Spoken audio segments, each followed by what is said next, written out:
Hi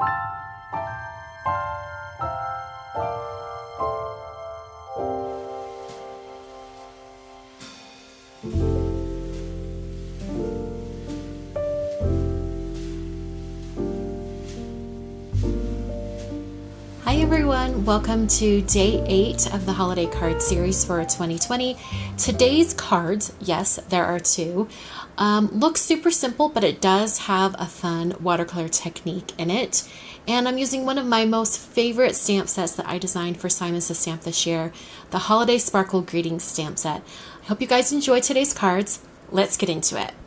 So this is the Holiday Sparkle Greeting stamp set, and I'm going to be using it for the main area and design of my project today. Before I get to that, I'm taking some Arches cold press watercolor paper, and I'm going to cut it into two pieces, basically 2/4 of a 9x12 sheet of watercolor paper. I'm going to use my Magello Mission Gold watercolors today. And I'm also going to tape these pieces down onto a hardboard because I'm going to be painting edge to edge on both of these today. And when you use a lot of water and very like full painting across watercolor paper, the only way to really prevent warping is to tape it down. So this first one, I'm going to use just one color, and that is this bright red shade. It has a really deep cherry red tone, and as it fades out, it gets a really beautiful bright pink. And I thought it'd be really cool to do kind of like a gradient going from very intense red and coming down to white at the very bottom of my design. So I'm using a large paintbrush here. I think this is a size 12. Any large brush will do for this. I've loaded up that brush and painted it on. I'm swishing it in my water bucket and then coming back and spreading it out. So every time you see my arm go up there, I'm just swishing my brush to remove the color so that I only have clean water on my brush. And that's how I get a really good kind of gradation coming down. Once I have it to this point where it's really wet, I'm going to leave most of the color near the top and just let it naturally kind of fall down to the bottom. That's why I've got my hardboard tipped up so that that color can kind of seep to the bottom. And it does that as, the gravity pulls it to the bottom of the watercolor paper. So I'm turning it to the side like this for a couple of reasons. One, so it kind of stops that red from creeping toward the white. And also I'm going to paint the other piece right here. This card is going to be a landscape card. So I'm going to have the color change going the other direction. Have a nice blue shade, starting out with this kind of intense blue. I'm going to do the same method I did with the red one, kind of a little bit lighter near the bottom. I realized I wanted the dark blue even more intense at that one end, so I grabbed this Payne's Gray dark blue and put that at the top. So this one had 2 shades of blue included on it. One's darker than the other. And I'm just going to let this dry. Now, the blue one was looking great. As it was drying, the intensity was there, but this red one, I wanted to do a second layer. So I'm going to do a second layer of color, same color. I'm just doing 2 layers of it now. And it's going to intensify that red at the very top and give me a really nice gradation coming down to the bottom. Doing the same thing I did before with strong color at the top, getting my brush wet and pulling it down to the bottom. So if you have any like streaking bands of color, like you can kind of see bands right now on mine, you can just go over the whole area again with water, trying to get those colors to kind of mix and meld. As long as your paper is still fairly wet, you'll be able to hold up the hardboard and let the colors travel on the paper surface. So at this point, I'm going to just tip it up and let that color drop and really fall down into that white lighter shade. In fact, I put a bottle of glue behind my hardboard and just let it go through. Now, it wasn't like smoothing out the color change as much as I wanted. So just with a clean brush, I tipped it over and went from the white area to the red. And that really kind of re-wet those areas so that it was starting to let that color seep down. So there we go. I'm just going to prop it up and let it dry. So here we are. I'm just touching the surface of the paper to make sure it's completely dry. and I've removed it from my hardboards, and I'm going to start working on all the stamping. First, going to trim these down to the exact size of an A2 card.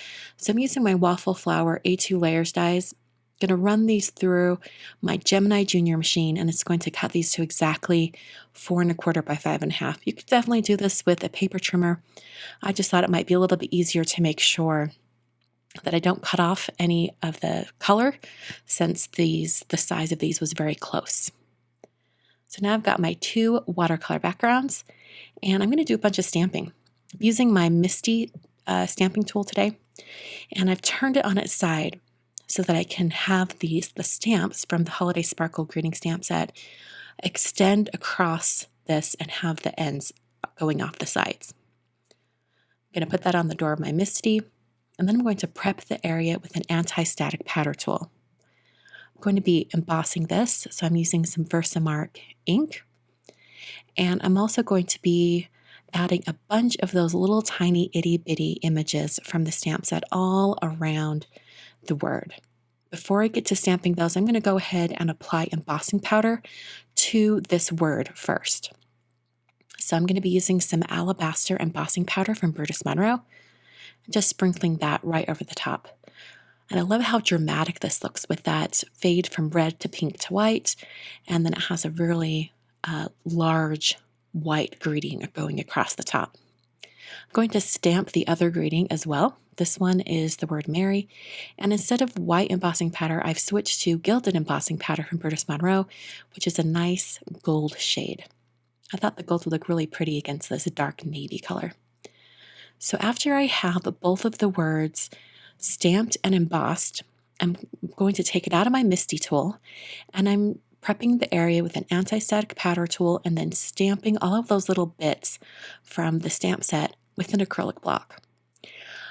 In a previous video, I used the same stamp set and I used my Misty, and I decided that it was just a little bit faster and a little bit easier to manipulate and move all of these stamps around the words if I just used an acrylic block. So that's what I'm doing. I'm switching up the stamps, kind of moving them around and getting some nice dots all around this word.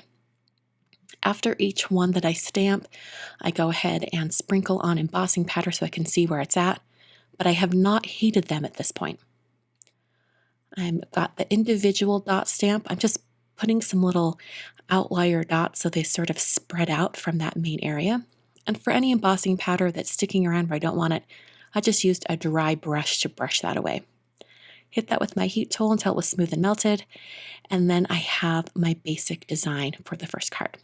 So for the Merry card, I did the same exact thing, but I switched to these sort of little sparkle images, and I'm using that gilded embossing powder from Brutus Monroe.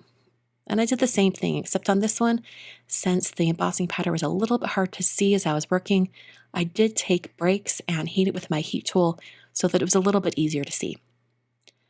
So I used that gilded embossing powder, sprinkled that over, and that finishes the second card. Well, it doesn't finish the card, it finishes the design, the basic design. For card bases, I used some Neenah Classic Crest Solarite 110-pound cardstock, and I scored that at 5 1/2 to create a side folding card for the landscape card and a top folding card for that portrait card. I used some Tombow Extreme Adhesive on each of these card bases and then pressed the watercolor panel directly on top. Now some of these, weren't cut exactly, like maybe my white cardstock wasn't the exact size.